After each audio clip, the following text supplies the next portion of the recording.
Selamat sore dari Lembang Sarambu, Pangala Utara, dari lokasi longsor yang terjadi tadi subuh sekitar jam 4.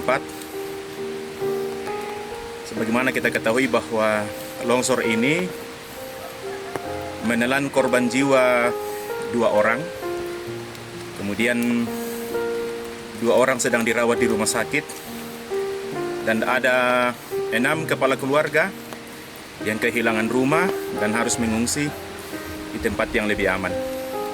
Sore ini Krisis Center Giri Toraja datang untuk mengunjungi, melawat dan menguatkan, mendoakan keluarga yang bergumul dan berduka. Semoga mereka tetap kuat untuk menghadapi bencana ini, dan mengajak semua pihak untuk mendoakan dan mendukung keluarga kita yang mengalami bencana di sini.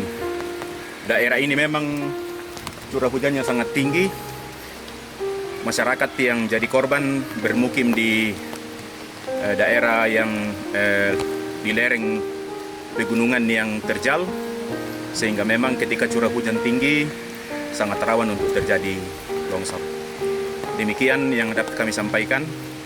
Kiranya Tuhan memberkati pelayanan kita dan menguatkan seluruh keluarga. Giri Toraja, satu dalam pelayanan bersama. Terima kasih.